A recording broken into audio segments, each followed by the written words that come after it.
Hello students, welcome to our channel. तो कैसे हैं आप सब? उम्मीद है आप लोग ठीक होंगे। ठीक है, तो हमने कहाँ तक देख लिया था? हमने देख लिया था गैस इन लिक्विड सॉल्यूशन को हमने देख लिया था। हेनरीज लॉ के बारे में हमने पढ़ लिया था। ठीक है जी, गैस इन लिक्विड सॉल्यूशंस देखे थे, हेनरीज लॉ के बारे में पढ़ लिया था। ठीक है जी, आज हम देख लेते हैं कुछ लिमिटेशंस ऑफ हेनरीज लॉ। ठीक है जी, अच्छा, लिमिटेशंस ऑफ हेनरीज लॉ के बाद एक इंपॉर्टेंट बात, आज हम पढ़ेंगे लिक्विड इन लिक्विड सॉल्यूशंस। ठीक है जी, तो हम देख रहे हैं limitations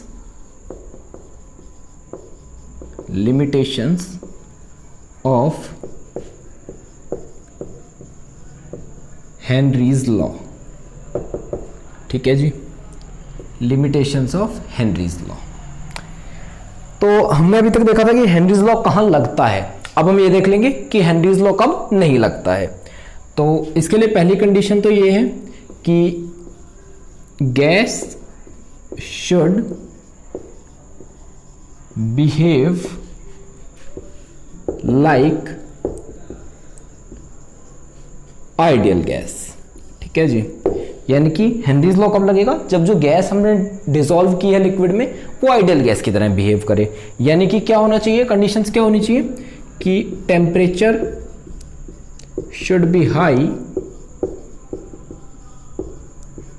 and pressure should be low. ठीक है जी, लो प्रेशर होना चाहिए और हाई टेम्परेचर होना चाहिए। Second, gas should not undergo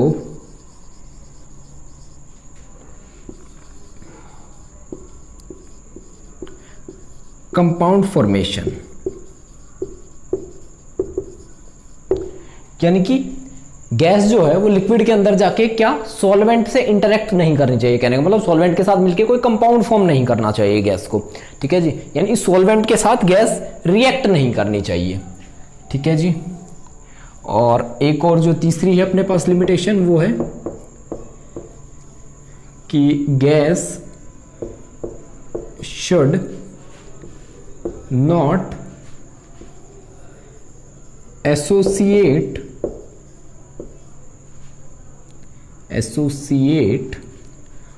और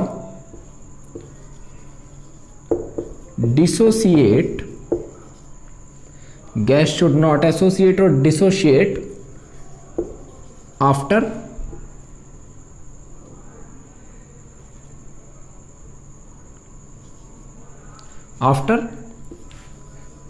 डिसॉल्विंग। यानी कि गैस क्या होना चाहिए, टूटना भी नहीं चाहिए गैस को, और गैस को एसोसिएट भी नहीं होना चाहिए। यानी कि आयोनाइज भी नहीं होना चाहिए और एसोसिएट भी नहीं होना चाहिए। हाँ, यहां हम समझ लेते हैं। जैसे देखिए NaCl हमने देखा है, NaCl क्या होता है, वाटर में जाते ही Na पॉजिटिव और Cl नेगेटिव में टूट जाता है। कोई भी गैस ऐसे नहीं टूटनी चाहिए। NaCl खैर गैस नहीं है, पर कोई भी गैस जो हम लेंगे वो ऐसे नहीं टूटनी चाहिए। अगर ऐसे टूटती है तो फिर उस पर हेनरीज लॉ नहीं लगेगा। सिमिलरली ना वो ऐसे एसोसिएट होनी चाहिए कि दो मिलके एक मॉलिक्यूल बना ले, ऐसा एसोसिएट भी नहीं होनी चाहिए, नहीं तो भी हेनरीज लॉ एप्लीकेबल नहीं होगा। ठीक है जी, चलिए, तो यहां तक देख लिया हमने। चलिए आगे चलते हैं। चलिए अब हम देखते हैं लिक्विड सॉल्यूट्स के बारे में, लिक्विड सॉल्यूशंस के बारे में। यहाँ लिक्विड सॉल्यूशंस से मेरा मतलब है लिक्विड इन लिक्विड सॉल्यूशंस, यानी कि लिक्विड इन लिक्विड सॉल्यूशंस। ठीक है जी, अब ध्यान दीजिए, हमें जो लिक्विड इन लिक्विड सॉल्यूशंस पढ़ने हैं वे क्या हैं, वे होने चाहिए बाइनरी। हम सिर्फ binary liquid in liquid solutions को पढ़ेंगे। वैसे इस पूरे चैप्टर में हम सिर्फ बाइनरी सॉल्यूशंस पढ़ेंगे जिनका सॉल्वेंट लिक्विड हो। ठीक है जी, बाइनरी सॉल्यूशंस पढ़ेंगे जिनका सॉल्वेंट लिक्विड हो। तो हमने गैस इन लिक्विड को पढ़ लिया, अब हम लिक्विड इन लिक्विड को पढ़ रहे हैं और इसके बाद हम सॉलिड इन लिक्विड को पढ़ेंगे। ठीक है जी, यानी उनकी प्रॉपर्टीज को डिफाइन करेंगे। अच्छा जी, तो हम कौन से बाइनरी सॉल्यूशंस पढ़ रहे हैं, लिक्विड इन लिक्विड के। अच्छा, तो जब भी कोई लिक्विड सॉल्यूशन में सॉल्यूशन का पार्ट होता है, जब भी कोई लिक्विड सॉल्यूशन का एक पार्ट होता है, यानी चाहे वो सॉल्यूट हो या सॉल्वेंट, तो लिक्विड्स जो होते हैं, लिक्विड्स वो यूजुअली क्या होते हैं, तो वोलेटाइल होते हैं, वोलेटाइल होते हैं जी लिक्विड्स। सवाल है कि ये वोलेटाइल क्या है। तो वोलेटाइल है which can evaporate to form vapors। ठीक है जी,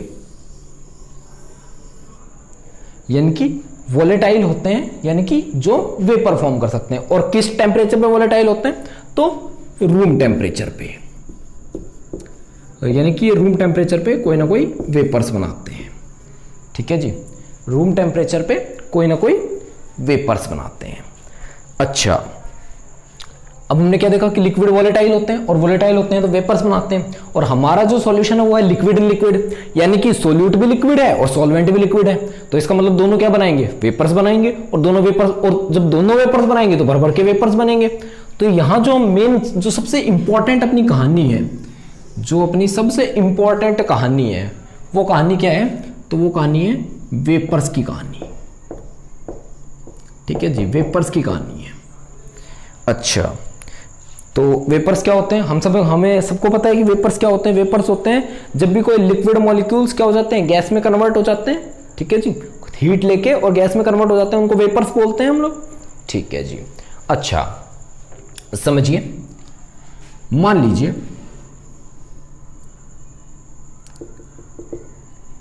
ये एक लिक्विड है। ठीक है जी, ये एक लिक्विड है और वोलेटाइल है ये लिक्विड। ये एक लिक्विड है जो कि वोलेटाइल है। अच्छा, अब एक बात जो हमें पता करनी है वो ये है कि इस लिक्विड के कौन से मॉलिक्यूल्स हैं जो इवेपोरेट होकर वेपर्स में चेंज होंगे, जो कि वेपर्स में चेंज होंगे। तो क्या वो सरफेस वाले मॉलिक्यूल्स हैं, ये लीजिए सरफेस, या वो बल्क वाले मॉलिक्यूल्स हैं, यानी कि जो अंदर हैं। अब देखिए, इवेपोरेट होने के बारे में हमने प्रीवियस क्लासेस में पढ़ा है कि इवेपोरेट कोई चीज कब होती है, जब वो एनवायरनमेंट से या अपनी सराउंडिंग से हीट ले और क्या करे, अपने जो लिक्विड, जैसे ये लिक्विड है, इस लिक्विड में क्या होगा, दूसरे मॉलिक्यूल्स का कोई ना कोई फोर्स ऑफ अट्रैक्शन होगा, फोर्स ऑफ अट्रैक्शन। ठीक है जी, उस फोर्स ऑफ अट्रैक्शन को क्या करे, तोड़ दे या ओवरकम कर ले। कहां से, एनवायरनमेंट से हीट लेके, और हीट लेके जैसे ही ओवरकम करे क्या करे, गैसियस फेज में चली जाए। देखिए ध्यान दीजिए, पहले इस बल्क वाले मॉलिक्यूल को लेते हैं। ठीक है जी, इसको इधर से लोग खींच रहे हैं, इधर से लोग खींच रहे हैं, इधर से खींच रहे हैं, इधर से, इधर से, इधर से। कहने का मतलब क्या है कि इसको सब तरफ से मॉलिक्यूल्स का अट्रैक्शन है। इसके चारों तरफ वाटर के अदर मॉलिक्यूल्स हैं जो इसको अट्रैक्ट कर रहे हैं। ठीक है जी। अच्छा, जबकि ऊपर वाले इनको सिर्फ नीचे से सिर्फ अट्रैक्शन मिल रहा है, इनके पास ऊपर से कोई अट्रैक्शन नहीं है। ठीक है जी, या तो ऊपर, या तो नीचे से है या साइड से, ऊपर से कोई अट्रैक्शन नहीं है। दूसरी बात, ये एनवायरनमेंट के कांटेक्ट में है, तो क्या ये वाला एनवायरनमेंट से हीट गेन कर सकता है, एनवायरनमेंट हीट गेन कर सकता है? तो जवाब है नहीं, क्योंकि ये एनवायरनमेंट के कांटेक्ट में ही नहीं है। और ये वाले क्या कर सकते हैं, तो कर सकते हैं एनवायरनमेंट से हीट गेन। अच्छा जी, ध्यान दीजिए, एनवायरनमेंट से हीट गेन कर सकते हैं ये वाले। अच्छा, इसके अलावा इनका जो फोर्स ऑफ अट्रैक्शन है, इन पे फोर्स ऑफ अट्रैक्शन है, वो भी क्या है, तो लेस देन बल्क मॉलिक्यूल्स है, लेस देन बल्क मॉलिक्यूल्स है, लेस है बल्क मॉलिक्यूल्स से, यानी कि इन वाले मॉलिक्यूल से कम है। इनके चारों तरफ अट्रैक्ट करने वाले लोग नहीं है, इनके सिर्फ तीन ही तरफ है। ठीक है जी, इधर, इधर और नीचे, ऊपर तो कोई नहीं है। अच्छा, अब क्या होता है कि ये लोग क्या करते हैं, ये लोग एनवायरनमेंट से हीट ले लेते हैं, एनवायरनमेंट में पड़ी होगी हीट अपनी, और ये लोग क्या करेंगे, तो इस हीट को करेंगे गेन, और जो इनका फोर्स ऑफ अट्रैक्शन है एक दूसरे के साथ, उसको ओवरकम कर जाएंगे, और ओवरकम करते क्या होगा, तो गैस में चेंज हो जाएंगे, और गैस में चेंज होते ऊपर उठ जाएंगे। और ये लीजिए जी, ऊपर उठ गया अपना, और ये क्या बन गया, तो इसी चीज को हम कहते हैं वेपर। ठीक है जी, इस चीज को हम कहते हैं वेपर। यानी कि हमने क्या देखा कि सरफेस के मॉलिक्यूल्स जो एनवायरनमेंट के कांटेक्ट में हैं और जिन पे फोर्स ऑफ अट्रैक्शन भी कम लगा हुआ है, थोड़ा सा कंपेरेटिव टू बल्क मॉलिक्यूल्स, थोड़ा सा कम लगा हुआ है। अच्छा जी, ये क्या करते हैं, एनवायरनमेंट से हीट गेन कर लेते हैं और एनवायरनमेंट से हीट गेन करके क्या कर देते हैं, अपने आप को गैसियस फेज में चेंज कर लेते हैं। यानी कि जो लिक्विड का इन पे फोर्स ऑफ अट्रैक्शन है उसको ओवरकम करके और गैसियस फेज में चले जाते हैं, और उसी को हम क्या बोलते हैं, तो वेपर बोलते हैं। ठीक है जी, तो ये हमने देखा वेपर। अब ये वेपर क्योंकि एक गैस है तो ये कोई ना कोई प्रेशर भी लगाते होंगे, और उसी का नाम होता है वेपर प्रेशर। वेपर प्रेशर, ठीक है जी, वेपर प्रेशर। और यही है आज का मेन टॉपिक, वेपर प्रेशर। अभी तक हम समझ रहे थे कि हमें पढ़ना क्या है असल में। ठीक है जी, तो ये है आज का मेन टॉपिक, यानी कि वेपर प्रेशर। ठीक है जी, तो इसको नेक्स्ट इसको मिटा देते हैं, इसको आगे देखेंगे। ठीक है जी, एक बार इसको मिटा देते हैं। अच्छा, एक बात पहले, वेपर्स के फॉर्मेशन के प्रोसेस को हम क्या कहते हैं, इवेपोरेशन। इवेपोरेशन कहते हैं, ये बात तुमने पहले पढ़ी हुई है कि वेपर्स के फॉर्मेशन के प्रोसेस को हम इवेपोरेशन कहते हैं। चलिए अब हम देख लेते हैं वेपर प्रेशर की कहानी। वेपर प्रेशर की कहानी देख लेते हैं।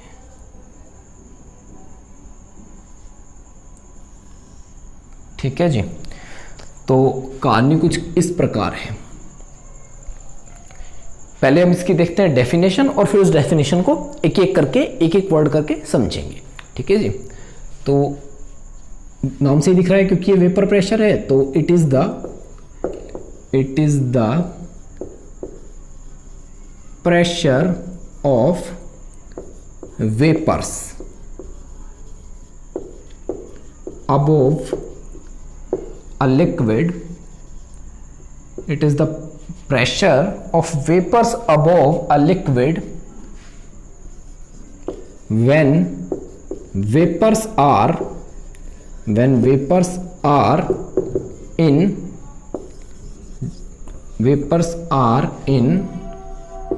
dynamic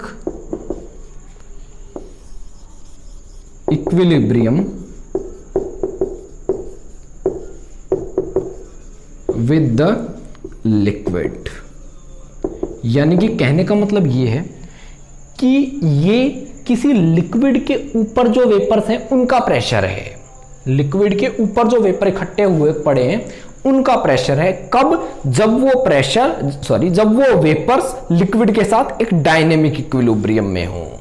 ठीक है जी, तो हम क्या समझेंगे, हम जरा समझ लेते हैं कि एक तो लिक्विड के ऊपर वेपर कैसे इकट्ठे होते हैं और फिर ये डायनेमिक इक्विलिब्रियम की क्या कहानी है। तो चलिए एक एक करके इस चीज़ को हम समझ लेते हैं। तो पहला तो ये लीजिए, मैंने बना दिया ये बीकर। ठीक है जी, और ये है अपने पास कोई भी लिक्विड जो कि वॉलेटाइल है। कैसा है, वॉलेटाइल, मतलब कि इसके वेपर बनते हैं। ठीक है जी, अच्छा, इसके वेपर्स बनते हैं, ये वॉलेटाइल है। चलिए मैंने इस पे लगा दिया ढक्कन। अब ध्यान दीजिए, मैंने इस पे ढक्कन क्यों लगाया, तो वेपर प्रेशर नापने के लिए मैं कह रहा हूं इस ढक्कन से इंपॉर्टेंट कुछ नहीं है। ये नहीं होगा तो आप कभी वेपर प्रेशर को नहीं नाप सकते, कभी मेजर नहीं कर सकते वेपर प्रेशर को। ये ढक्कन क्यों इंपॉर्टेंट है, ये हमें तब पता लगेगा जब हम ये देखेंगे कि डायनेमिक इक्विलिब्रियम कैसा है। अगर ये डायनेमिक इक्विलिब्रियम हमें समझ नहीं आएगा तो हम नहीं समझ पाएंगे कि ये ढक्कन क्यों है। अभी समझ आएगा कि ये ढक्कन क्यों लगाया मैंने, या ये लिड मैंने क्यों लगाई। ठीक है जी, चलिए देखते हैं। आइए, ये है जी वॉलेटाइल लिक्विड और टेम्परेचर कुछ चल रहा है T, कोई भी रूम टेम्परेचर मान लीजिए आप, रूम टेम्परेचर चल रहा है T। ठीक है जी, और ये लिक्विड क्या है, तो ये लिक्विड बनाता है वेपर, यानी वॉलेटाइल है तो वेपर बनाएगा ही। अच्छा जी, तो लिक्विड के जो सरफेस के मॉलिक्यूल्स हैं वो क्या होंगे, वेपर फेज में जाने लगेंगे, यानी कि वेपर बनने लगेंगे। और लिक्विड के मॉलिक्यूल्स का वेपर बनना क्या कहते हैं, इसको इवेपोरेशन, है ना जी। तो ये तो क्या हो गया, इवेपोरेशन स्टार्ट हो गया जी, इवेपोरेशन। इवेपोरेशन स्टार्ट हो गया जी। अच्छा, अब ध्यान दीजिए, इवेपोरेशन है तो इवेपोरेशन का कोई ना कोई रेट भी रहा होगा, रेट ऑफ इवेपोरेशन कोई ना कोई रेट होगा, ठीक है जी। अच्छा, जब ये इवेपोरेशन काफी हो चुका होगा, काफी, तो क्या होगा कि यहाँ वेपर्स का नंबर बहुत ज्यादा बढ़ जाएगा। ये देखिए भाई, इवेपोरेशन तो कंटिन्यूसली हुए जा रहा है ना, तो वेपर्स का नंबर भी बढ़ता जा रहा है, तो एक टाइम आएगा जब ये बहुत ज्यादा बढ़ जाएगा। और जब ये बहुत ज्यादा बढ़ जाएगा तो क्या होगा, हमें पता है कि गैस के मॉलिक्यूल्स क्या है, हमेशा मूव करते रहते हैं। Molecules of gases are continuously moving. अच्छा, अब देखिए, अगर ये कंटिन्यूअसली मूव कर रहे हैं तो क्या होगा, कभी ना कभी खुद से टकराएंगे, कभी ना कभी कभी ना कभी एक दूसरे से टकराएंगे। और एक दूसरे से अगर कभी टकराएंगे तो पूरे चांसेस हैं कि ये कभी ना कभी लिक्विड के सरफेस से भी टकरा जाए। और हमने कल देखा था, याद कीजिए, कि जब भी कोई गैसियस मॉलिक्यूल लिक्विड के सरफेस से टकराता है तो क्या होता है, लिक्विड उसको वापस कैप्चर कर लेता है। तो क्या मैं क्या लिख दूं कि ये कभी ना कभी भाई एक दूसरे से टकराएंगे, और टकरा के क्या होगा, कभी ना कभी हो सकता है ऐसे ही टकराते टकराते कभी क्या हो सकता है कि ये लिक्विड से भी टकरा जाए, और लिक्विड से टकराते क्या नीचे, लिक्विड इनको कैप्चर कर लेगा और ये नीचे चले जाएंगे, ऐसा ही होता है। अच्छा, और ये जो टकराने की वजह या लिक्विड के सरफेस से टकराने की वजह से इनका कैप्चर हो जाना है, इसको हम कहते हैं कंडेंसेशन। क्या कहते हैं, तो कंडेंसेशन। तो जी हमारे पास दो प्रोसेस आ गए, एक वाटर का वेपर्स में बदलना इवेपोरेशन, और एक वेपर्स का वापस वाटर में बदलना कंडेंसेशन, ठीक है जी। तो इसका भी कोई रेट होगा, इसका भी कोई रेट होगा। इनिशियली इवेपोरेशन का रेट कुछ हाई होगा, ठीक है जी, और कंडेंसेशन का रेट बहुत कम होगा। क्यों? क्योंकि इनिशियली यानी कि स्टार्टिंग फेज में, बिल्कुल जब कुछ नहीं हुआ था, जब वेपर्स बनने शुरू हुए थे जस्ट, तो क्या होगा, तो बहुत सारे वेपर तो रहे नहीं होंगे, तो कंडेंसेशन कहाँ ही होगा, टकराएगा कौन, ठीक है जी। मतलब वेपर कम रहे होंगे तो टकराने की प्रोबेबिलिटी भी बहुत कम हो रही होगी, तो कंडेंसेशन भी कम रहा होगा इनिशियली। धीरे धीरे जैसे जैसे नंबर ऑफ वेपर्स बढ़ता जाएगा वैसे वैसे कंडेंसेशन का रेट भी बढ़ता जाएगा, इवेपोरेशन का रेट वही रहेगा जो है, ठीक है जी। तो एक टाइम ऐसा आएगा, at a point of time क्या कहानी हो जाएगी, तो देखिए कहानी ये हो जाएगी कि भाई रेट ऑफ इवेपोरेशन और इक्वल हो जाएगा किसके, तो रेट ऑफ कंडेंसेशन के इक्वल हो जाएगा, यानी कि जितना इवेपोरेशन उतना कंडेंसेशन। अच्छा, इस बात से क्या फर्क पड़ेगा, तो इस बात से फर्क ये पड़ेगा कि number of water molecules converting to gas, यानी कि वो नंबर वाटर मॉलिक्यूल्स का जो गैस में कन्वर्ट हो रहा है, या मैं कहूं वेपर्स में कन्वर्ट हो रहा है, गैस नहीं वेपर्स लिखेंगे हम, to vapours is equal to number of vapours condensing back to liquid, ठीक है जी। यानी कि जितने वाटर से वेपर में जा रहे थे उतने ही वेपर से वापस वाटर में आ रहे थे। तो इसका मतलब क्या है कि नंबर ऑफ वेपर क्या हो जाएगा, कांस्टेंट।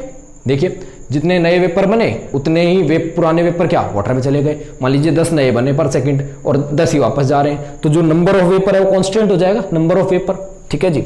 अब नंबर ऑफ वेपर कांस्टेंट हो जाएगा तो क्या होगा कि नंबर ऑफ वेपर जैसे ही कांस्टेंट हो जाएगा तो pressure exerted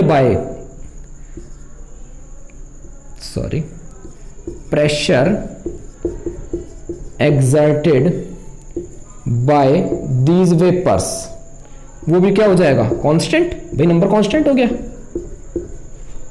will be constant. अच्छा जी, और ये कांस्टेंट किस कंडीशन पे आया है, तो इस इक्विलिब्रियम कंडीशन पे। अच्छा हाँ, पहले इस इक्विलिब्रियम की जरा शक्ल बना लेते हैं। ये इक्विलिब्रियम को हम कैसे रिप्रेजेंट करेंगे, रुकिए थोड़ा यहां बना देता हूं मैं, यहां नहीं, रुकिए यहां लिख देता हूं, ठीक है जी। तो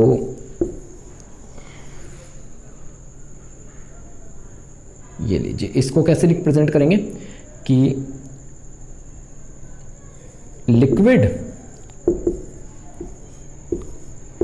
वेपर्स। ठीक है जी, कहने का मतलब क्या है कि जितने लिक्विड वेपर में कन्वर्ट हो रहे हैं उतने वेपर वापस लिक्विड में कन्वर्ट हो रहे हैं, यही बात है। ठीक है जी, तो प्रेशर एक्साइटेड बाय दीज क्या हो जाएगा, कांस्टेंट। और इसी कांस्टेंट को हम क्या कहते हैं, तो इसी कांस्टेंट प्रेशर को हम कहते हैं वेपर प्रेशर। Vapour pressure. ध्यान दीजिए क्या हुआ, जरा इसको थोड़ा सा हम शॉर्ट में समझते हैं। तो इसको हम शॉर्ट में समझते हैं थोड़ा सा। क्या हुआ, पहले इवेपोरेशन हुआ, इवेपोरेशन, फिर धीरे धीरे कंडेंसेशन स्टार्ट हुआ, और एक टाइम क्या आया, जब इवेपोरेशन और कंडेंसेशन की रेट बराबर हो गई तो क्या हुआ कि लिक्विड के ऊपर जो मॉलिक्यूल्स थे उनका नंबर कांस्टेंट हो गया, और उस कांस्टेंट नंबर ने क्या किया, कोई ना कोई प्रेशर लगाया होगा, और उसी प्रेशर को हमने क्या कह दिया, तो वेपर प्रेशर। तो वेपर प्रेशर क्या है, तो वेपर प्रेशर है pressure of vapours above the liquid, कि लिक्विड के ऊपर जो वेपर्स हैं उनका प्रेशर। ठीक है जी, और कब, जब वे वेपर्स उस लिक्विड के साथ एक डायनेमिक इक्विलिब्रियम में हो। ध्यान दीजिएगा, डायनेमिक इक्विलिब्रियम में। ठीक है जी, ये यही है अपना डायनेमिक इक्विलिब्रियम। ये रहा डायनेमिक इक्विलिब्रियम, कहाँ लिखूं, यहाँ लिख दूं, डायनेमिक इक्विलिब्रियम। ठीक है जी, ये वाला है अपना डायनेमिक इक्विलिब्रियम। तो इसको हम कहेंगे वेपर प्रेशर। ये थी वेपर प्रेशर की बेसिक डेफिनेशन। अब एक बात समझिए कि हमने ये ढक्कन क्यों लगाया था। अब सोचिए कि ये ढक्कन नहीं है, एक बार अंदाज़ा लगाइए कि ये ढक्कन नहीं है। ये मान लीजिए मैंने ये ढक्कन को हटा दिया भाई, ये लीजिए। ठीक है जी, क्या होगा, ये वेपर्स यहाँ बनेंगे और ऊपर एनवायरनमेंट में चले जाएंगे, बनेंगे एनवायरनमेंट में चले जाएंगे। क्या कभी यहाँ इतने वेपर इकट्ठे हो पाएंगे कि जो आपस में टकराएं और टकरा के कभी लिक्विड के सरफेस से भी टकराएं और कंडेंसेशन हो? नहीं नहीं नहीं, फिर क्या होगा, कंडेंसेशन ही नहीं होगा। अगर ये ढक्कन नहीं होगा तो अगर ये ढक्कन नहीं होगा तो वेपर्स का अमाउंट इतना बढ़ेगा ही नहीं कि वो एक दूसरे से टकराए और कभी लिक्विड से टकराए और कंडेंस हो, यानी कि कंडेंसेशन नहीं होगा। समझ पा रहे हैं आप लोग क्या, कि अगर ये ढक्कन नहीं हुआ तो वेपर्स क्या करेंगे, सीधे एनवायरनमेंट में जाते जाएंगे और यहाँ कोई टकराने का सीन ही नहीं बनेगा। मैं कह रहा हूँ कि कंडेंसेशन का सवाल ही नहीं उठेगा। और जब कंडेंसेशन नहीं तो इक्विलिब्रियम नहीं, और इक्विलिब्रियम नहीं तो वेपर प्रेशर नहीं। तो इसलिए जो बहुत इंपॉर्टेंट चीज़ है यहाँ वो क्या है, कैप, लिड या लिड कह सकते हैं। तो जब भी हम वेपर प्रेशर को स्टडी करेंगे तो हमारा जो भी हमारा बीकर होगा, वेसल होगा, जो भी होगा हमारा, वो हमेशा क्या होगा, क्लोज्ड, ऊपर से बंद, उस पर कोई ना कोई लीड लगानी जरूरी है। ठीक है जी, चलिए इसको देख लीजिए।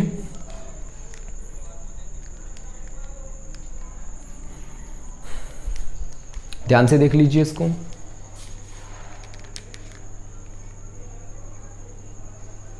चलिए आगे चलते हैं।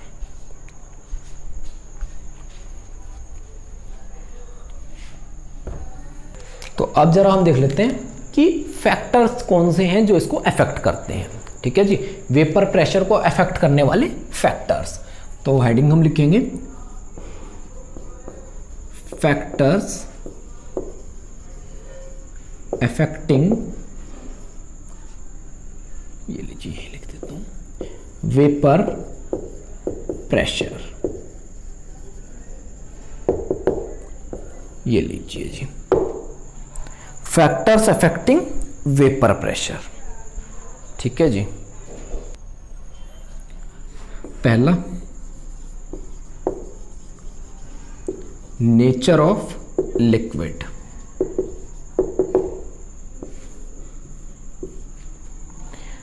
नेचर ऑफ लिक्विड, तो नेचर ऑफ लिक्विड क्या है कि अलग अलग लिक्विड्स का रेट ऑफ इवेपोरेशन अलग अलग होता है। ठीक है जी, कोई ज़्यादा इवेपोरेट होता है, कोई कम इवेपोरेट होता है। आपको ज़रूर पता होगा कि मान लीजिए आप एक गिलास पानी और एक गिलास पेट्रोल दोनों को छत पे रख के आते हैं।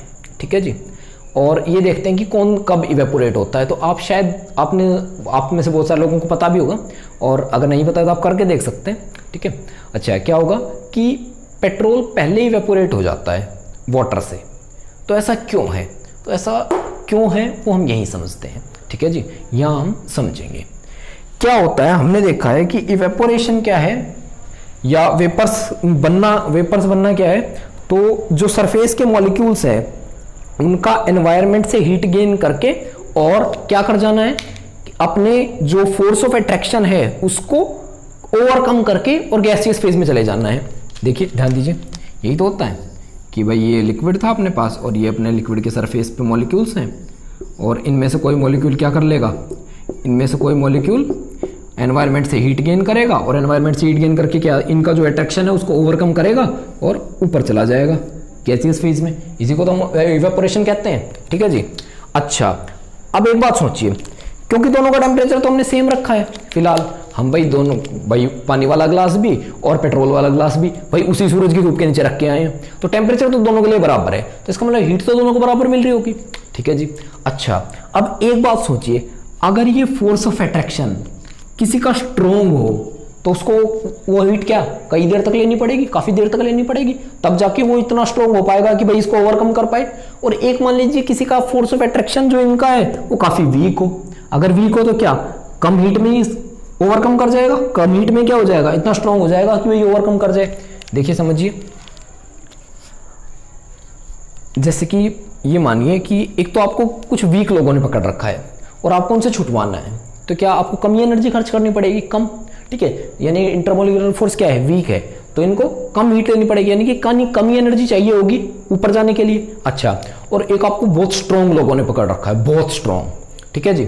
और अगर मतलब क्या है कि फोर्स ऑफ अट्रैक्शन बहुत ज़्यादा स्ट्रॉन्ग है, तो फिर हीट भी या एनर्जी भी ज़्यादा लगानी पड़ेगी उनसे छूटने के लिए। ठीक है जी, बहुत ज़्यादा लगानी पड़ेगी। अच्छा, और आपको पता होगा कि सॉलिड्स में तो फोर्स ऑफ अट्रैक्शन बहुत ज़्यादा स्ट्रॉन्ग होते हैं, और आपने ये भी, और इसी से हम क्या कंक्लूजन निकाल सकते हैं कि सॉलिड्स क्या होते हैं, कभी भी इवेपोरेट नहीं होंगे, या मैं कह रहा हूँ एक दो एक्सेप्शन को छोड़ दें तो कभी भी इवेपोरेट नहीं होंगे। सॉलिड्स क्या होते हैं, तो नॉन वॉलेटाइल होते हैं। क्यों? क्योंकि उनका इंटरमोलिकुलर फोर्स बहुत हाई है। तो कहने का मतलब क्या है कि अगर जिसका इंटरमोलिकुलर फोर्स कम हो, यानी कि intermolecular force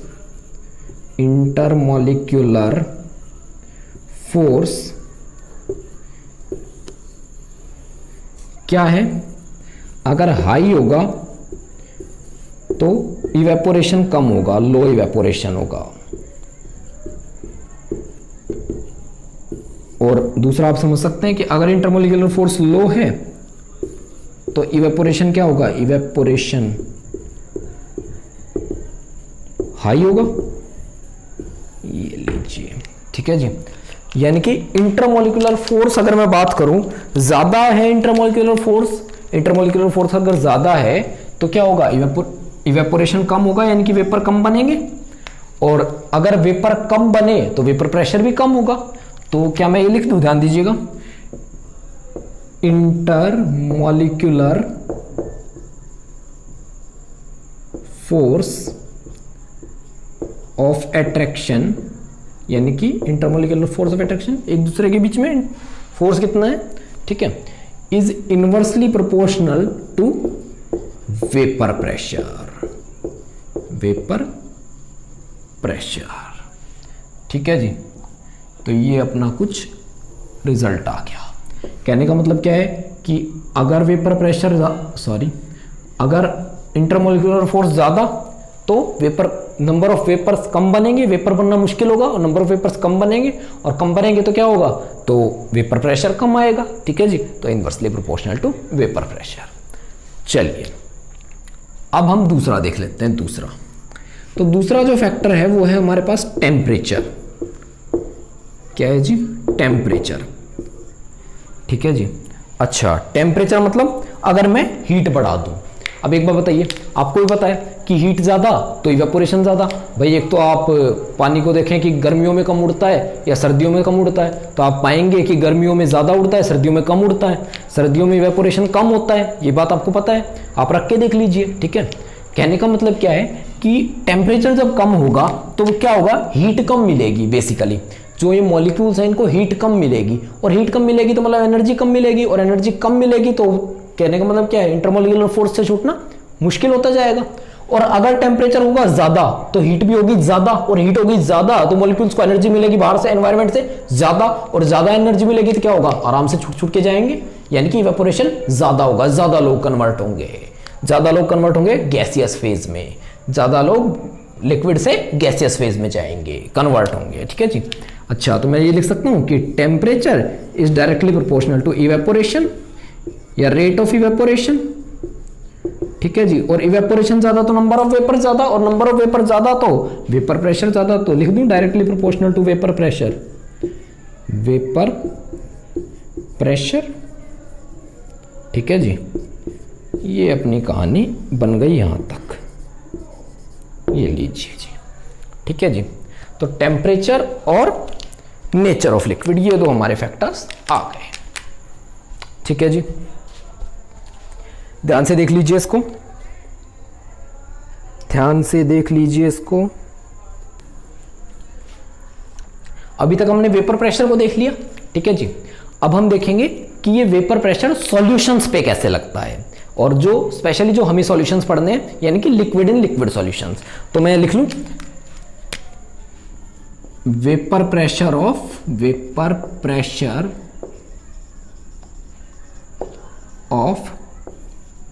liquid in liquid solutions. ठीक है जी, ये लीजिए अपना क्या आ गया, तो vapour pressure of liquid in liquid solutions. तो ये मान लीजिए जी, मैंने एक बना लिया सॉल्यूशन, और इसमें क्या है, ए सॉल्यूट है और बी सॉल्वेंट है। ये लीजिए, या ये मान लीजिए ए सॉल्वेंट है, ऐसे मान लीजिए ए सॉल्वेंट है और बी सॉल्यूट है। आप उल्टा मान सकते हैं, कोई बड़ी बात नहीं है इसमें। ठीक है जी, ए सॉल्वेंट है और बी सॉल्यूट है। ठीक है जी, अच्छा, और दोनों क्या है, तो ये भी लिक्विड है और ये वाला भी क्या है, तो लिक्विड है। ठीक है, और दोनों क्या है, लिक्विड है दोनों, तो क्या होंगे, तो दोनों वोलेटाइल हैं। वोलेटाइल मतलब दोनों वेपर बनाते हैं, दोनों के वेपर्स बनते हैं। अब हमने क्या कर दिया, हमने लगा दिया जी इसके ऊपर लिड। ठीक है जी, अच्छा, लिड लगा दिया तो क्या होगा, वेपर्स बनने लगेंगे, वेपर्स। और फिर क्या, पहले इवेपोरेशन होगा, फिर कंडेंसेशन होगा, फिर वही डायनेमिक इक्विलिब्रियम सेटअप होगा, और नंबर ऑफ वेपर जाके क्या हो जाएगा, कांस्टेंट। तो यहां लिख लूं कि इसमें जी वेपर और लिक्विड के बीच में क्या हो गया, एक इक्विलिब्रियम सेटअप हो गया है जी। ठीक है जी, वेपर और लिक्विड के बीच में एक इक्विलिब्रियम हमारा सेटअप यहां हो गया है। ठीक है जी, और कोई इसका वेपर प्रेशर आ गया है। मान लीजिए जो इसका वेपर प्रेशर है उसको मैंने मान लिया पी टोटल, कि भाई टोटल वेपर प्रेशर है। ठीक है जी, पी टोटल मैंने इस वेपर प्रेशर को बोल दिया। ठीक है जी, अच्छा, अब ये जो वेपर्स बने हैं, ध्यान दीजिए, अब ये जो वेपर्स बने हैं इनमें ए के वेपर्स भी होंगे और बी के वेपर्स भी होंगे। इनमें ए के वेपर्स भी होंगे और बी के वेपर्स भी होंगे। क्यों? क्योंकि ए भी वोलेटाइल है और बी भी वोलेटाइल, तो वेपर्स तो दोनों के ही बनेंगे। ठीक है जी, तो यानी कि इसमें ए के वेपर्स भी होंगे और बी के वेपर्स भी होंगे, यानी कि लिख दूं it contains vapours of both A and B. ठीक है जी, और अगर दोनों के वेपर्स होंगे तो वेपर प्रेशर में दोनों का हिस्सा होगा कुछ ना कुछ, यानी कि दोनों के वेपर्स कुछ ना कुछ प्रेशर लगा रहे होंगे।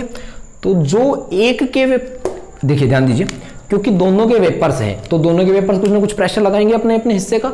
ठीक है जी, तो एक के वेपर्स जो प्रेशर लगाएंगे उसको हम बोलते हैं पार्शियल प्रेशर। क्या बोलते हैं? तो पार्शियल प्रेशर। ध्यान दीजिए, नई टर्म आई है हमारे पास, पार्शियल प्रेशर। पार्शियल प्रेशर ये क्या होता है? तो ये क्या होता है? प्रेशर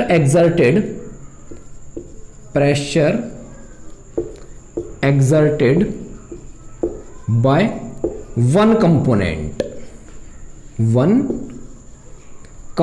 यानी कि किसी एक कंपोनेंट, आइदर सॉल्यूट और सॉल्वेंट, कोई भी हो सकता है। तो एक कंपोनेंट कितना प्रेशर एक्सर्ट करता है।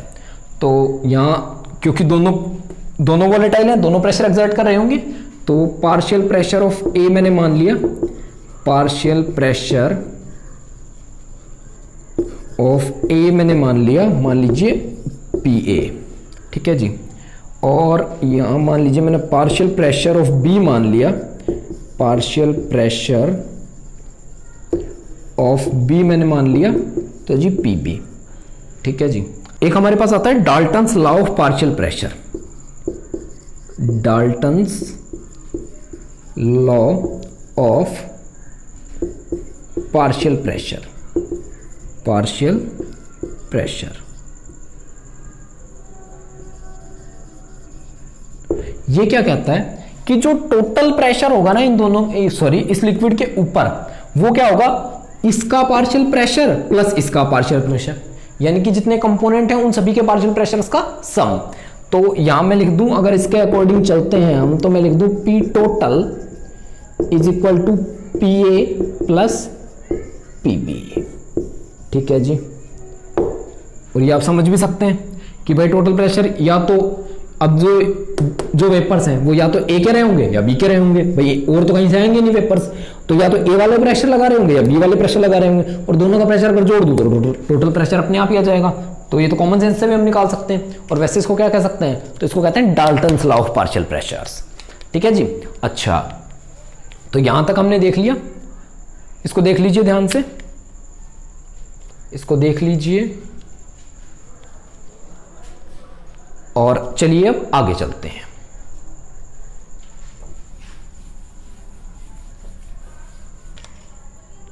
अब एक बात बताइए,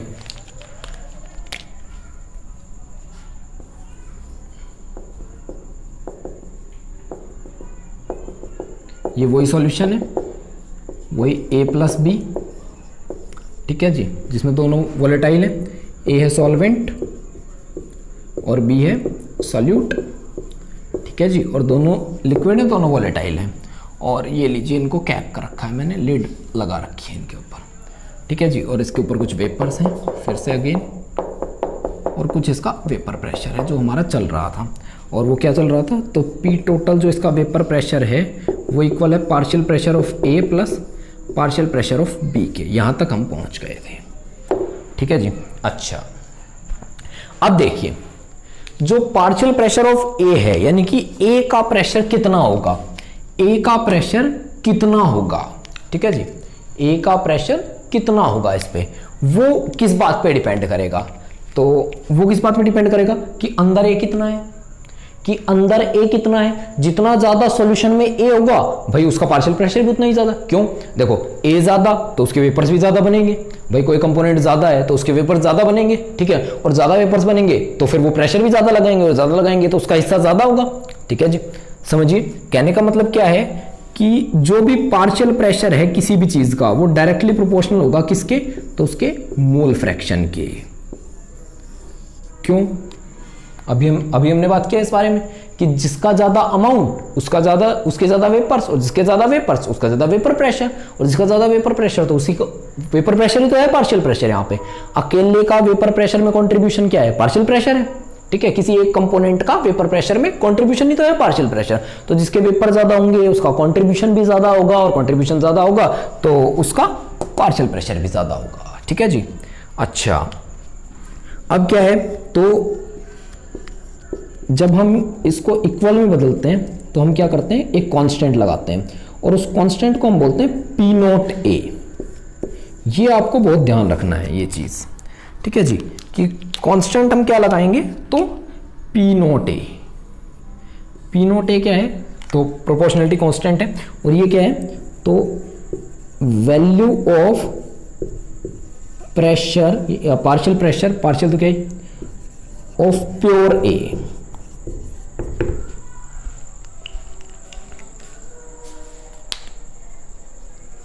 ठीक है जी, P नोट अपने पास क्या है, तो अगर A प्योर होता, मतलब अकेला A अगर अकेला होता तो वो कितना प्रेशर लगाता, उसको हम कहते हैं P नोट A। यानी P नोट A क्या है, pressure of A in pure form, कि अगर ये अकेला रहा होता कहीं किसी बर्तन में, ये अकेला होता, ठीक है जी, इतने ही अमाउंट में किसी बर्तन में ये अकेला होता, तो ये कितना प्रेशर लगाता। ठीक है जी, तो उसको हम क्या बोल देते हैं, उसको हम बोल देते हैं P नोट A, यानी कि प्योर फॉर्म ऑफ A में उसका प्रेशर।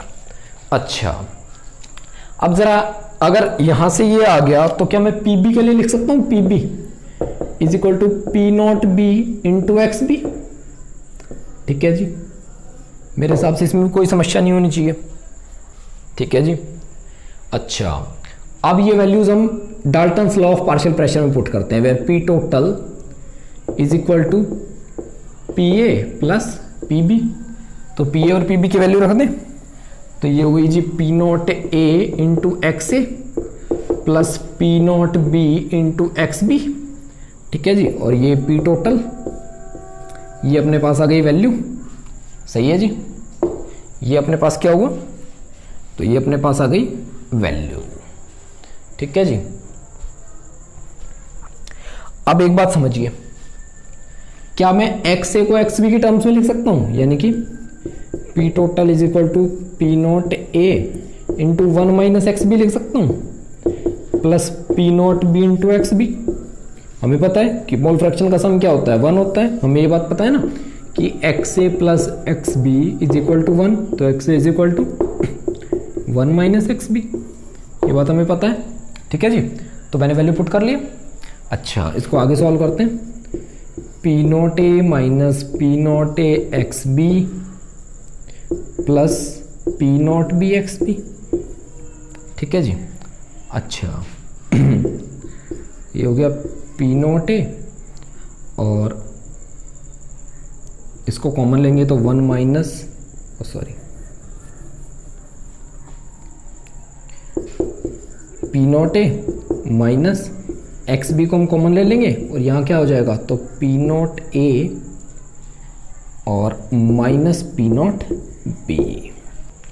ठीक है जी, और ये क्या आ गया, तो पी टोटल आ गया अपने पास, पी टोटल। ठीक है जी, अच्छा, कहने का मतलब क्या है कि अगर हमें प्योर प्रेशर, प्योर फॉर्म में प्रेशर पता हो दोनों कंपोनेंट्स का, और किसी एक का भी मोल फ्रैक्शन पता हो, तो हम क्या कर सकते हैं, तो टोटल प्रेशर हम निकाल सकते हैं। टोटल प्रेशर हमारा निकल जाएगा कि टोटल वेपर प्रेशर कितना होगा। ठीक है जी, तो ये क्या है, ये एक तरीका है क्या करने का, तो वेपर प्रेशर निकालने का। अच्छा जी, अब ध्यान दीजिए कि ये वाला जो रिलेशन है, ये वाला रिलेशन, ये हमें किसने एक्सप्लेन किया था, तो ये हमें एक्सप्लेन किया था FM रोल्ट नाम के साइंटिस्ट हुए हैं, उनने एक्सप्लेन किया था। और यही चीज हमें क्या बताती है, तो इसी को कहते हैं हम रोल्ट्स लॉ, या इसको कह सकते हैं हम रोल्ट्स लॉ बेसिकली। ठीक है जी, ये हमने क्या लगाया, रोल्ट्स लॉ लगाया, रोल्ट्स लॉ। ठीक है जी, इसको हम कहते हैं रोल्ट्स लॉ, ये रोल्ट्स लॉ की कहानी है। तो इसको ध्यान से देख लीजिए, इसको ध्यान से देख लीजिए।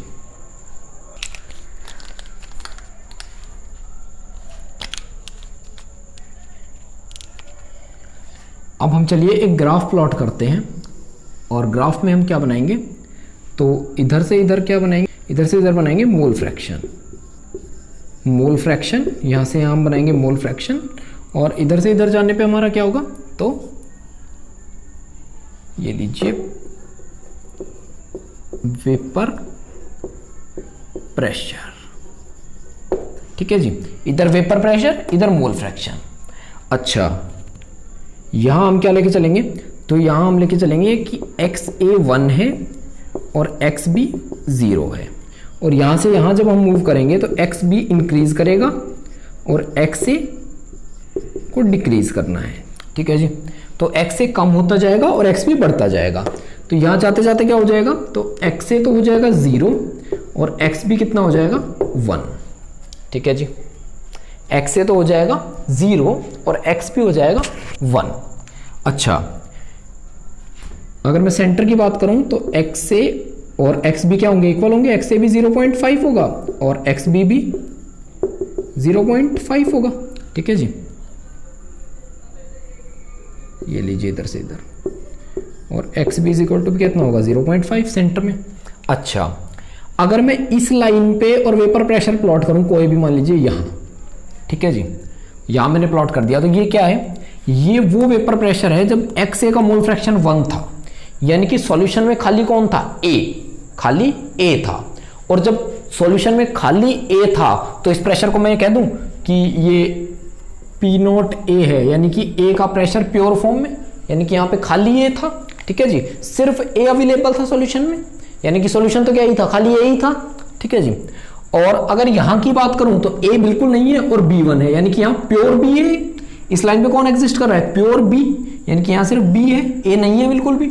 तो यहाँ मान लीजिए कहीं भी मैंने डॉट लगा दी और इसको मैंने क्या बोला, पी नोट बी। अब एक बात ध्यान दीजिए, मैंने पी नोट ए को थोड़ा ऊंचा और पी नोट बी को थोड़ा नीचा लगाया है। रीजन, तो मैं ये मान के चल रहा हूं अपनी मर्जी से कि भाई पी नोट ए जो है ना वो ज्यादा है पी नोट बी से, ये मैं मान के चल रहा हूं अपनी मर्जी से। यानी कि A is more volatile, A is more volatile than B, यानी कि ए का वेपर प्रेशर क्या है प्योर फॉर्म में ज्यादा इन बी के वेपर प्रेशर से। ये मैं सिर्फ मान के चल रहा हूं, आप चाहें तो अलग अलग कर सकते हैं, आप ए को नीचे बी को ऊपर लगा सकते हैं, बात वही है। ठीक है जी। अच्छा, अब एक बात बताइए, अगर मैं बात करूं ए के वेपर प्रेशर की, तो जैसे जैसे मैं आगे चलूंगा ए का मोल फ्रैक्शन क्या हो रहा है, डिक्रीज हो रहा है मोल फ्रैक्शन। जैसे जैसे मैं यहां से यहां जा रहा हूं ए का मोल फ्रैक्शन डिक्रीज हो रहा है, ये बात आप मान लेंगे। ठीक है जी, यहां 1 था यहां 0 हो गया, तो मोल फ्रैक्शन डिक्रीज हो रहा है। अब मोल फ्रैक्शन डिक्रीज हो रहा है तो हमें रोल्स लॉ से क्या पता है कि partial pressure is directly proportional to mole fraction. तो मोल फ्रैक्शन डिक्रीज हो रहा है तो इसका मतलब पार्शियल प्रेशर भी डिक्रीज होगा, और डिक्रीज डिक्रीज डिक्रीज डिक्रीज, और यहां के कितना हो जाएगा, क्योंकि यहां के मोल फ्रैक्शन 0 हो गया तो पार्शियल प्रेशर भी ये लीजिए 0। ठीक है जी, तो ये क्या है, तो ये है पार्शियल प्रेशर ऑफ ए, जिसकी वैल्यू होती है पी नोट ए इंटू एक्स ए, ये वैल्यू होती है। पार्शियल प्रेशर ऑफ ए को हमने प्लॉट किया। अच्छा जी, अब एक और चीज देखिए, अगर पार्शियल प्रेशर ऑफ बी की बात करूं तो यहाँ पे 0 होगा, क्योंकि यहाँ पे बी है ही नहीं, यहाँ पे बी का कोई अमाउंट ही नहीं है, 0 अमाउंट है, और 0 होगा तो उसका पार्शियल प्रेशर भी 0 होगा।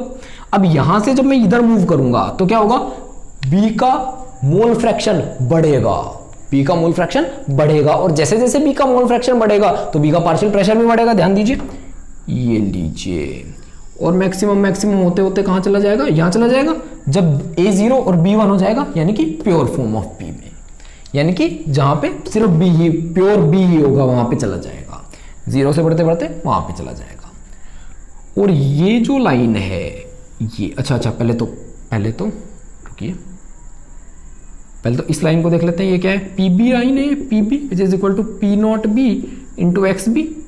पीबी को पार्शियल प्रेशर ऑफ बी को रिप्रेजेंट कर रही है। अच्छा, अब एक लाइन है ये क्या है, तो ये है P total which is equal to P A plus P B. ये जो लाइन है किसको रिप्रेजेंट करती है, तो टोटल प्रेशर को रिप्रेजेंट करती है।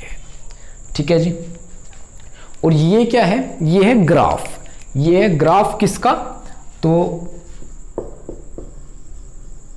आइडियल सॉल्यूशन का। ठीक है जी, आइडियल सॉल्यूशन का ग्राफ है ये, और कौन सा ग्राफ है, तो ये है वेपर प्रेशर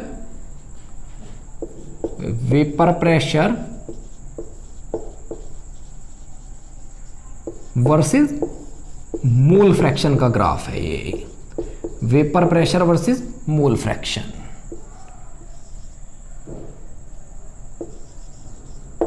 ठीक है जी, vapour pressure versus mole fraction का ये ग्राफ है अपना, ये लीजिए। ठीक है जी, आइडियल सॉल्यूशन का ग्राफ है, यानी कि ये उस सॉल्यूशन का ग्राफ है जो फॉलो करते हैं रोल्स लॉ को, विच फॉलो रोल्स लॉ, और जो रोल्स लॉ को फॉलो करते हैं उन्हीं को बोलते हैं आइडियल सॉल्यूशन। तो रोल्स लॉ को फॉलो करने वाले कौन होते हैं, आइडियल सॉल्यूशन, ओ सॉरी ये नहीं, ये। ठीक है जी, जो रोल्स लॉ को फॉलो करते हैं उसी को हम क्या बोलते हैं, तो आइडियल सॉल्यूशन। अच्छा, एक और बात, ये ग्राफ कब वैलिड है, when A and B are completely क्या,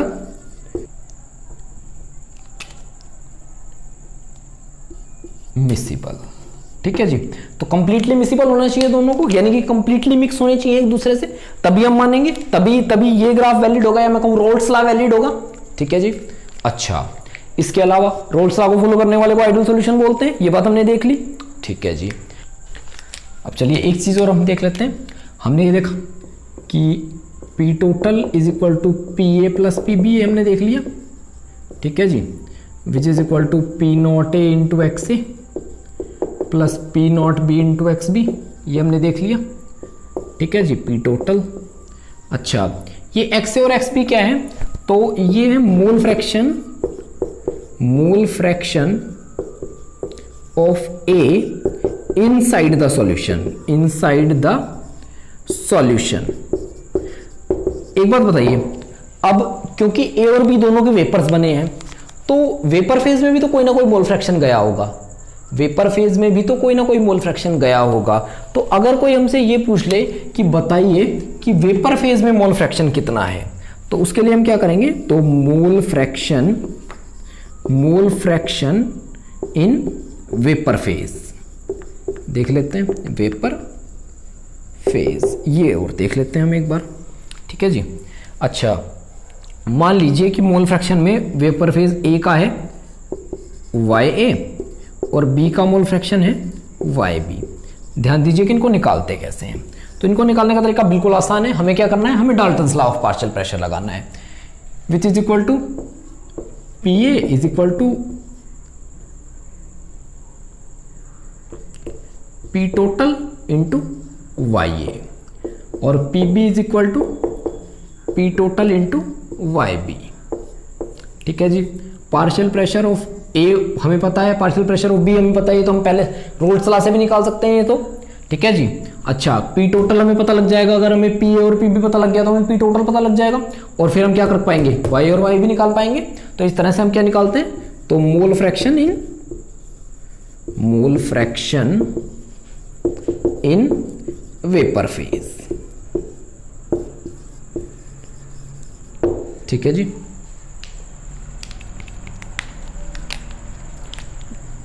ध्यान से देख लीजिए इसको। ठीक है जी। अब हमने जान लिया कि आइडियल सॉल्यूशंस क्या होते हैं, यानी कि वो सॉल्यूशंस क्या होते हैं जो रोल्स लॉ को फॉलो करते हैं। अब हम नेक्स्ट लेक्चर में ये जानेंगे कि वो सॉल्यूशन कौन से हैं जो इस लॉ को, या मैं कहूं रोल्स लॉ को फॉलो नहीं करते हैं, और अगर नहीं करते हैं तो क्यों नहीं करते हैं। ठीक है जी, क्यों नहीं करते हैं, और यदि क्यों नहीं करते हैं तो फिर उनका ग्राफ किस तरह का बनता है, या वो किस तरह बिहेव करते हैं, ये हम नेक्स्ट लेक्चर में देखेंगे। तब तक के लिए धन्यवाद।